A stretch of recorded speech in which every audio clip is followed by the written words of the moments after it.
Dijon organise du 17 au 19 septembre son premier salon du vélo ouvert à tous. Et ça tombe bien car il est juste avant celui de Strasbourg. Oui, la moutarde, ça se marie bien avec la fameuse saucisse. Ce salon vous permettra de retrouver vos marques préférées et aussi de découvrir des nouvelles puisque le marché est en pleine effervescence. Vous allez pouvoir aussi prendre des informations sur le tourisme, découvrir les voies vélos de la région, parler également sécurité et santé sur différents stands. Pendant ces 3 jours, vous pourrez assister à des démonstrations, des conférences, des ateliers animés sur le réglage de vos vélos par exemple, ce qui est toujours utile, surtout quand ces conseils sont donnés par des professionnels. Alors, aucune excuse pour ce premier salon vélo de Dijon, vous devez y aller, sinon la malédiction de la crevaison sera sur vous.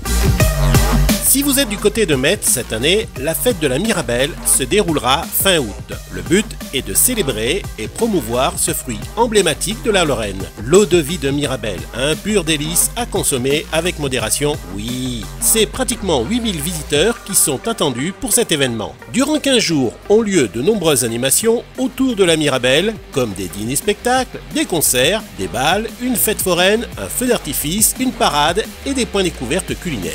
Un grand marché aux produits du terroir et de l'artisanat, avec une centaine d'exposants réunis sur 2 jours, permet au public de rencontrer les producteurs de Mirabelle, mais aussi les pâtissiers, les chocolatiers et les apiculteurs de la région. Les temps forts de cette fête seront l'élection de la reine de la Mirabelle, ainsi que l'envoi des montgolfières qui a lieu en plein cœur de la ville, sur les bords du plan d'eau et qui est vraiment un spectacle grandiose. Nouveauté, Cyclomat vient de sortir un accessoire qui va en satisfaire plus d'un. Il s'agit d'un surcelle gonflable et climatisé. Après une campagne de financement participatif réussie, ce produit est disponible dorénavant sur Alibaba. Non seulement ce surcelle va apporter un confort indéniable à votre popotin, mais en plus il est antibactériologique et résiste à la pluie. Il est équipé également d'une double membrane increvable, ce qui évite les mauvaises surprises. Il se gonfle avec une simple pompe, qui est fournie d'ailleurs, et dégonflé, il se range dans la poche. Car oui, vous pouvez l'utiliser de façon occasionnelle, si vous faites un long parcours ou si vous avez une gêne passagère. Comme d'habitude, les liens sont dans le descriptif de la vidéo. 3e édition le 25 et le 26 septembre à l'Expo Vélo de Strasbourg. Alors c'est un salon qui est ouvert à tous.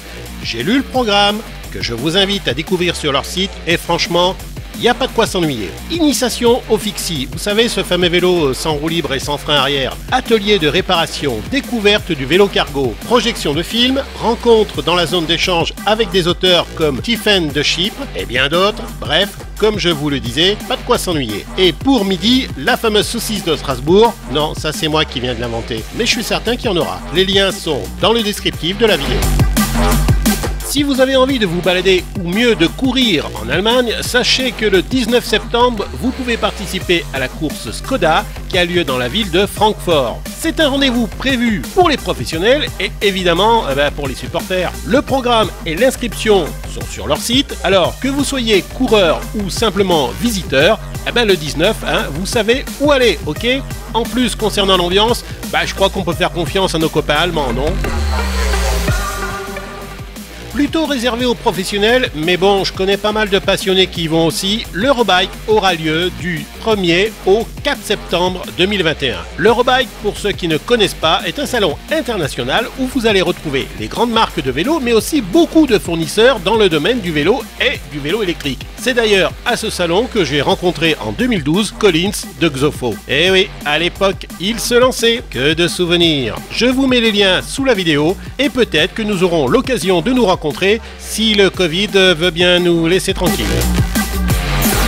E-Bike News Express est déjà terminé, c'est une formule express qui sera diffusée entre 2 E-Bike News. Ça vous donne une raison de plus pour vous abonner ou faire abonner vos copains. Et pour les pros, vos clients, vous pouvez me donner votre avis sur cette nouvelle formule. E-Bike News Express est destiné à suivre de plus près l'actualité que E-Bike News qui reste mensuel, vous l'avez compris. Allez, profitez de faire du vélo, il fait beau et c'est peut-être même les vacances pour certains. Bye bye!